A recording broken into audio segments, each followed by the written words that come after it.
ಒಂದು ಪಕ್ಷಿ ಎಷ್ಟು ಹಾಯಾಗಿ ತಿರುಗಾಡ್ತಿರ್ತದೆ, ಆಕಾಶದಾಗ ಹಾರಾಡ್ತಿರ್ತದೆ. 7 ಸಾಗರದ ನೀರನ್ನೇ ಕುಡಿತದೆ.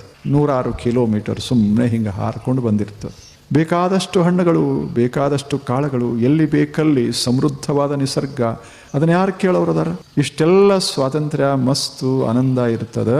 ಒಂದು ದಿವಸ ಬಂದು ಒಂದು ಗಿಡದ ಮೇಲೆ ಕೂಡ್ತದೆ. ಅಲ್ಲಿ 1-2 ಕಾಳು ಬಿದ್ದಿರ್ತಾವ. ಅದು ಚಲೋ ಕಾಳು, ಅದು ಭತ್ತದ ಕಾಳು. ಅಷ್ಟೆಲ್ಲ ಮಾಡಿ ಬಂದದ, ಸ್ವತಂತ್ರ ಸ್ವಚ್ಛಂದ ಹಾರಿ ಬಂದದ. ಈ ಕಾಳು ಅದಾವಲ್ಲ, ಇದನ್ನು ನೋಡ್ತದ, ಮನಸ್ಸು ಹರಿದಾಡಿ ಅದಕ್ಕೆ ಹೋಗ್ತದೆ. ಅದರ ಮನಸ್ಸು ಹೇಳ್ತದ, ಇದೇನು ಕಾಣಿಸ್ತದಲ್ಲ ಇದರಾಗ ಸುಖ ಅದ, ಇದನ್ನು ನಾನು ತಿನ್ನದೇ ಇದ್ರೆ ಜೀವನ ವ್ಯರ್ಥ ಅಂತದ. ಹೇಗದ ಭ್ರಮ ಶುರುವಾಯ್ತು. ಭ್ರಮ ಆದ ಬಳಿಕ ಸುಮ್ಮನೆ ಕೂಡುಗೊಡೋದಿಲ್ಲ, ಅದು ಬಂಧನಕ್ಕೆ ಕಾರಣ ಆಗ್ತದೆ. ಇಳಿಸ್ತು ಭ್ರಮ, ತಿನ್ನುವಂತು, ತೆಳಗೆ ಬಂದು ಕೂತು, ಬಲಿಯಾಗಿ ಸಿಕ್ತೋ, ಬಂಧನ ಆಯಿತು. ಬಂಧನ ಆದ ಬಳಿಕ ಮುಂದೆ ಸುಖ ಇರ್ತದೇನು? ಅವ ಬಂದ, ಬಲಿ ಹಾಕದವ ಬಂದ. ನಮ್ಮದು ಪರಿಸ್ಥಿತಿ ಹಂಗದ ಅಂದ ಶಾಂಡಿಲ್. ನಮ್ಮ ದುಃಖ ಯಾಕೆ ಆಗ್ತಾವ ಹಿಂಗೆ?